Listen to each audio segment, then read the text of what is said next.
سورة الفلق او سورة الناس دا دو سورتنا چی در تیادو او ویدی او وقت پا وقت دیوی قسم پی لتا خورما او قسم پی بدی خورما ذکر چی دا خبر دا پیغمبر صلی اللہ علیہ وسلم دا اللہ بری دا هر شرن محفوظ ساتی اکثر ملگری دا تپوس کی زبزان دا جادون سنگ بچ ساتم زبزان دا پیریانو دا شرن سنگ بچ ساتم زب د بیماری نه ځان څنګه بچ کو د بد نظر نه ځان څنګه بچ کو وظیفه غواړي د ټولو نه لوی وظیفه غدا دي د دوه سورتونه چې کوم مسلمان ته یادي او په ځاني وی وخت په وخت رب العالمین دا انسان د هر شر نه محفوظ ساتي او الحمدلله دا سورتونه تقریبا هر مسلمان ته یادي تقریبا هر مسلمان ته یادي د دې به یو څو فضایل بیان کو یو حدیث کی دیسی رازی فصحیح مسلم کی دا حدیث تے دا عقبہ بن عامر رضی اللہ عنہ پیغمبر صلی اللہ علیہ وسلم وی ألم ترى آيات أنزلت هذه الليلة لم ير مثلهن قط پیغمبر صلی اللہ علیہ وسلم عقبته وی دا شپا اللہ پا مبانی دیسی آیتون نازل کردی دی چی دیسی آیتون ما چرتنی دی دی کم آیتون دی قل اعوذ برب الفلق وقل اعوذ برب الناس پیغمبر صلی اللہ علیہ وسلم وی دیسی آیتون ما ندی دی داسی عظیم آیتون پیغمبر صلی اللہ علیہ وسلم وی اللہ پا مارا نازل کردی دی اگر دو سورتون دی یو حدیث کی دیسی رازی امام احمد بن حنبل رحمه اللہ روڑے دام دا عقبہ بن عامر دے او دی فائدی تا سوچ کوئی پیغمبر صلی اللہ علیہ وسلم دی عقبہ بن عامر تا سلور پینزی پیری دی سورتون فضیلت بیان کردے پیغمبر صلی اللہ علیہ وسلم چی دیو خبری لدومر زور ورکی خو پا دی سورتون کی کمال لے کنا وزگور دی حدیث تا کوئی دام دا عقبہ بن عامر دی اگوی چیزی دا پیغمبر صلی اللہ علیہ وسلم سر روانو ما او ما دا اگه دا سورلی دا پڑے نیولیو روان کڑے میو دا اگه دا سورلی می روانه کڑے و واگی دا اگه پلاس کیوی وی پیغمبر صلی اللہ علیہ وسلم ما تاوی چی یا عقبہ الا ترکب عقبہ را ذکر ما سر سور شبه دی سورلی بانتی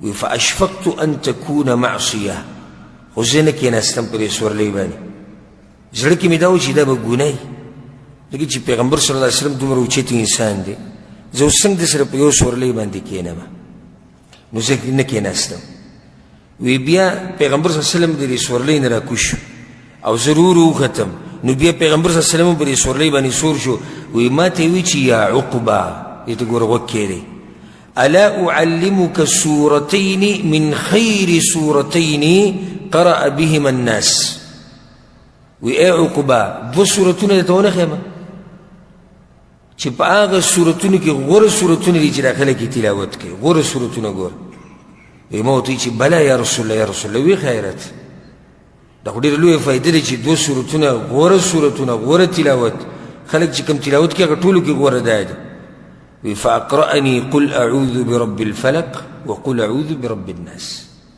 پیغمبر صلی اللہ علیہ وسلم ماتوی چاگه دو سورتون دایتی گور صرف پا دی اکتفاو نکڑا وی ثم اقیمت الصلاة بید منزد پار اقامتو شو اقامت چکلو شو پیغمبر صلی اللہ علیہ وسلم ورمخ کی شو فتقدم رسول الله صلی اللہ علیہ وسلم فقرأ بهما پیغمبر صلی اللہ علیہ وسلم ورمخ کی شو او امامتین پا دی دو سورتون را کرا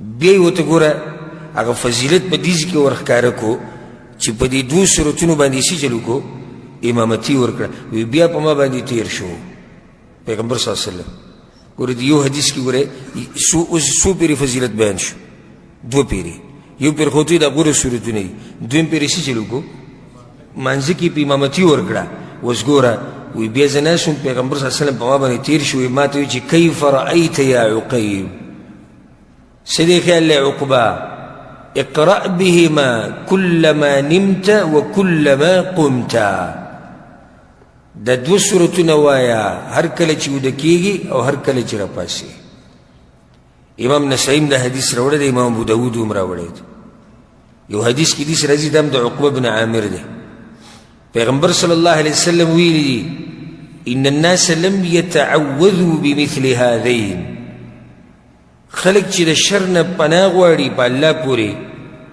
او پناه نیسي په الله پورې د شر نه، نو د دې دوو صورتونو په شان تعویذ دا نشتی. دوو صورتونو په شان غوره چا نه دي ویلي. قل اعوذ برب الفلق وقل اعوذ برب الناس. په یو حدیث کې داسې راځي، دا امام نسائی راوړی، عقبه بن عامر ګوره همدغه صحابي دی. دی یو صحابي ته پیغمبر صلی الله علیه وسلم په ډېرو موقعو باندې دې صورتونو فضیلت ویلی دی. او ما تاسو ته لږ ساعت مخکې ووي دا چې بار بار پیغمبر د دې صورت فضیلت وایي د دې دوو صورتونو، خو دې کې کمالات دي که نه. عقبه بن عامر وایي زه د پیغمبر صلی الله علیه وسلم سره روان وم په لاره باندې، په دې ځای کې ورسره روان دی. اولته ورسره څه و؟ په سورلۍ باندې سور شوی و.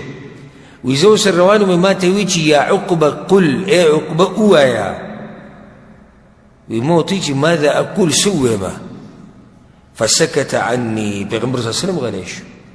وی بیا ما ته وی چې قل، لږ ساعت بعد بیا ووی، وی ما چې څه ووایم یا رسول الله؟ وی راته وی چې وایه قل اعوذ برب الفلق. وی بیا راته وی چې وایه، وی ما چې څه ووایم یا رسول الله؟ وی وایه قل اعوذ برب الناس. وی تر دې چې دا صورت بیا ما ووی، وی پیغمبر صلی الله علیه وسلم ما ته ووی چې چېرته یو سوال کوونکي داسې سوال نه دی کړی لکه څنګه چې په دې صورتونو کې دی.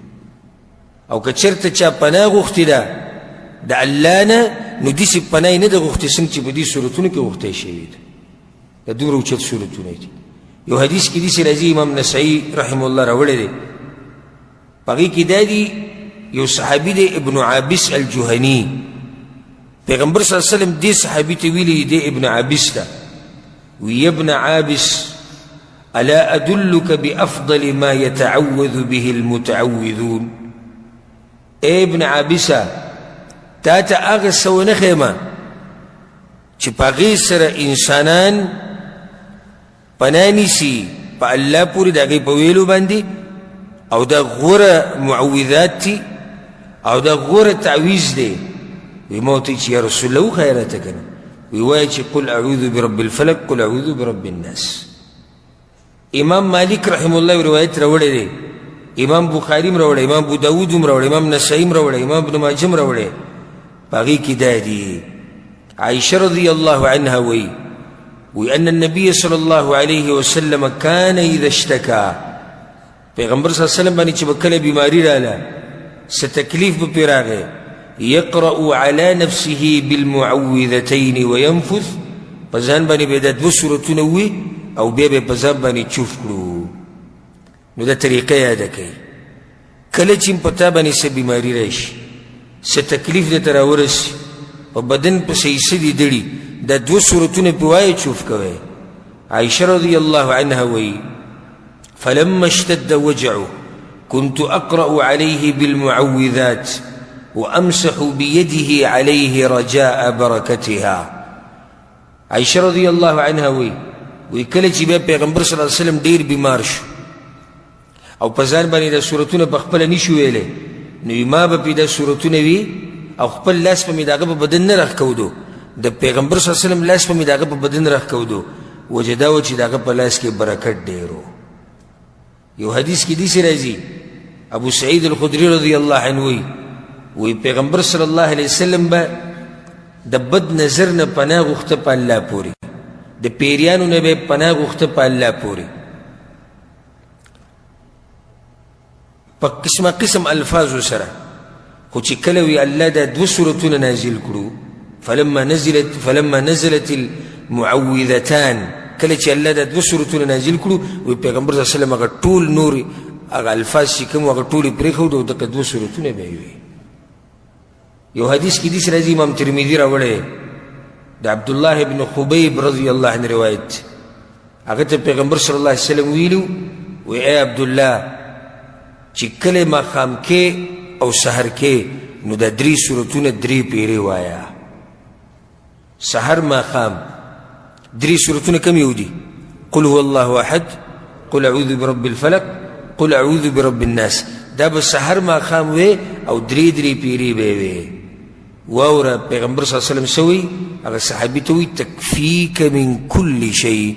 سحر چې درې پیرې دا صورتونه وی، ماښام چې درې پیرې دا صورتونه وی، الله به دې د هر شر نه بد ساتي، هر شر نه به دې الله ساتي، د بد نظر نه، د پیریانو د شر نه، د انسانانو د شر نه، د جادو نه، د کوډو نه، د مصیبتونو نه، د آفتونو نه، د هر څه نه به دې الله ساتي. نو انشاءالله زما خو امید دی تاسو ټول به یې وایي، خو کومې چې نه وي د نن نه یې شروع کړئ. سحر 3 پیرې د 3 سورتونه به وي، ماښام مازدیګر منځه نه بعد ویلی شي، مازدیګر د منځه نه بعد به شروع کوه. دا 3 سورتونه 3 پیرې وایه، الله به د هر شر نه بچ ساتي. ولې زمونږ کاسې سوچ وکړو، مونږ زمونږ په دې ملکونو کې اکثر دا جاقې ډېرې دي، پلاني په پلاني باندې کوډې وکړو، هغه پې جادو وکړو، دا نظره شوی دی، په ده دا شوي دی، په ده دغه شوي. نو د هغې یو وجه لویه دا ده چې مونږ د دې اسکارو خیال نه ساتو. دې اسکارو سره الله د انسان حفاظت کوي. اوس ګوره تاسو ته یو فایده ذکر کوم. حدیث کې دا راځي چې کوم سړی د سحر لمونځ د جمعې سره وکړي، دی د چا په ذمه کې شو؟ د الله په ذمه کې شو. حدیث کې دا دی چې کوم سړي سحر لمونځ د جمعې سره وکړو، نو دا سړی د الله په ذمه کې شو. اوس ګوره یو سړی د سحر لمونځ وکړو، د الله په ذمه کې شو که نه، او بیا یې پسې د 3 سورتونه 3 پیرې وویې. نو یو خو د سړی د الله په ذمه کې د الله یې ساتي د هر شر نه. بیا چې کله ماښام په اذکارو کې د بیا 3 پیرې د 3 سورتونه ووایي، ستاسو څه خیال دی د دې سړي به څنګه حفاظت کېږي؟ سحر لمونځ د جمعې سره، په دې سره ګوره د انسان حفاظت کېږي.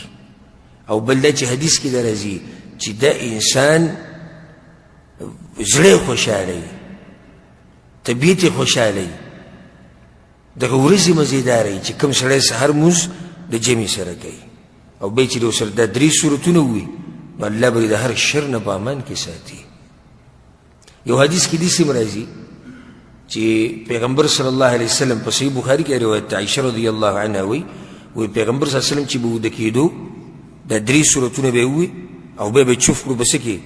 په دې ورغوو کې، په دې لاسونو کې به یې چوف کړو، او بیا به یې د لاسونه په دې بدن باندې ټول راښکودو، د کوم ځای پورې چې به لاسونه رسېدو دا کار به یې 3 پیرې کوو. نو دا فایده په ننني درس کې یاده کوي. دا 2 سورتونه او د دې سره سوره اخلاص یو ځای کا، دا به سحر وموې او دا به ماښام وموې. څو پیرې؟ 3 پیرې. د شپې چې وده کېږي نو وایې په لاسونو کې چوف کوه، او بیا په خپل بدن راکاږه، او دا کار به 3 پیرې کوي. چې بیمار شي، الله دې هر مسلمان د بیمارۍ نه په امن کې ساتي، او کوم چې بیماران دي الله دې روغ صحت ورکړي. چې کله د تم څه تکلیف راغی په دې پسې مه ګرځه چې پلاني پسې زم ځان پې دموم او پلاني پسې زم ځان پې دموم. غوره دم موږ ته پیغمبر صلی الله علیه وسلم ښوولی دی، هغه د 2 سورتونه په ځان وایي، د پیغمبر طریقه ده که لږ ساعت مخکې تېر شو. عایشه رضی الله عنها څه وایي؟ پیغمبر صلی الله علیه وسلم چې یو بیمار شو څه چل به یې کوو؟ دا 2 سورتونه به یې وي او په ځان به یې چوف کول. نو په کوم ځای چې دې تکلیف وي په هغه ځای لاس کېږده، او بیا د 2 سورتونه وایه او په ځان یې چوف کړه، انشاءالله الله به دله شفا درکوي. ګوره پیغمبر صلی الله علیه وسلم باندې په صحیح بخاري کې دا روایت ته په نورو کتابونو کې مشته چې پیغمبر صلی الله علیه وسلم باندې جادو شوی و، او جادو پې چا کړی و؟ یهودو پې کړی و. لبید ابن الاعصم هغه په پیغمبر صلی الله علیه وسلم باندې جادو کړی و. بیا پیغمبر صلی الله علیه وسلم ته هغه جادو وښوی شي، څو ورځې د پیغمبر صلی الله علیه وسلم طبیعت ګډوډ و، طبیعت یې خراب، او یو کار به په ذهن کې و چې دا ما کړی دی، هغه به یې نه و کړی، یا به وي ما نه دی کړی او هغه به یې کړی. نو یو څو ورځې پیغمبر صلی الله علیه وسلم ته دا تکلیف، نو پیغمبر صلی الله علیه وسلم ته په هغه ټیم کې دا ویلی شوي چې دا 2 سورتونه په ځان باندې وایه. نو دا 2 سورتونه دا د جادو علاج هم دی.